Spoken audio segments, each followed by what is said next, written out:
Genesis chapter 42.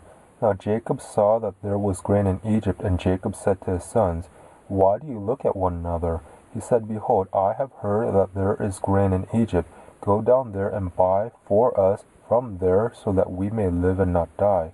Joseph's 10 brothers went down to buy grain from Egypt, but Jacob didn't send Benjamin, Joseph's brother, with his brothers, for he said, Lest perhaps harm happen to him. The sons of Israel came to buy among those who came, for the famine was in the land of Canaan. Joseph was the governor over the land. It was he who sold to all the people of the land. Joseph's brothers came and bowed themselves down to him with their faces to the earth. Joseph saw his brothers, and he recognized them, but acted like a stranger to them, and spoke roughly with them. He said to them, Where did you come from? They said, From the land of Canaan to buy food. Joseph recognized his brothers, but they didn't recognize him. Joseph remembered the dreams which he dreamed about them, and said to them, You are spies. You have come to see the nakedness of the land. They said to him, No, my Adonai, but your servants have come to buy food. We are all one man's sons. We are honest men. Your servants are not spies. He said to them, No, but you have come to see the nakedness of the land. They said, We, your servants, are 12 brothers, the sons of one man in the land of Canaan. And behold, the youngest is today with our father, and one is no more. Joseph said to them, It is like I told you, saying, You are spies. By this you shall be tested.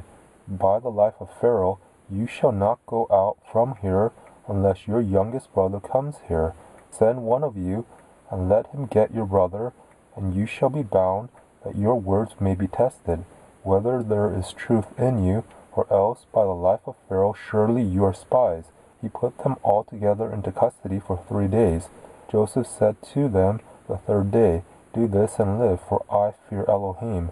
If you are honest men, then let one of your brothers be bound in your prison, but you go, carry grain for the famine of your houses.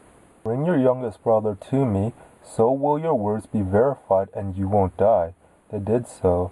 They said to one another, We are certainly guilty concerning our brother, in that we saw the distress of his soul when he begged us, and we wouldn't listen. Therefore this distress has come upon us. Reuben answered them, saying, Didn't I tell you, saying, Don't sin against the child? And you wouldn't listen. Therefore also, behold, his blood is required. They didn't know that Joseph understood them, for there was an interpreter between them. He turned himself away from them and wept. Then he returned to them, and spoke to them, and took Simeon from among them, and bound him before their eyes. Then Joseph gave a command to fill their bags with grain, and to restore each man's money into his sack, and to give them food for the way. So it was done to them. They loaded their donkeys with their grain, and departed from there. As one of them opened his sack to give his donkey food in the lodging place, he saw his money. Behold, it was in the mouth of his sack. He said to his brothers, My money is restored. Behold, it is in my sack. Their hearts failed them, and they turned trembling to one another, saying, What is this that Elohim has done to us? They came to Jacob their father, to the land of Canaan, and told him all that had happened to them, saying, The man, the Adonai of the land, spoke roughly with us, and took us for spies of the country. We said to him, We are honest men, we are no spies. We are 12 brothers, sons of our father. One is no more, and the youngest is today with our father in the land of Canaan. The man, the Adonai of the land, said to us, By this I will know that you are honest men.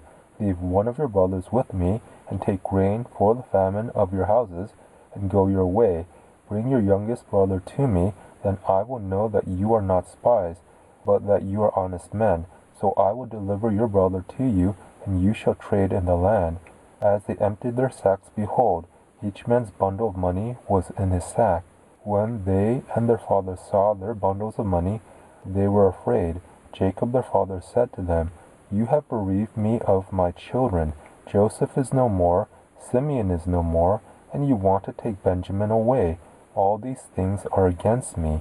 Reuben spoke to his father, saying, Kill my 2 sons if I don't bring him to you. Entrust him to my care, and I will bring him to you again. He said, My son shall not go down with you, for his brother is dead, and he only is left. If harm happens to him along the way in which you go, then you will bring down my gray hairs with sorrow to Sheol.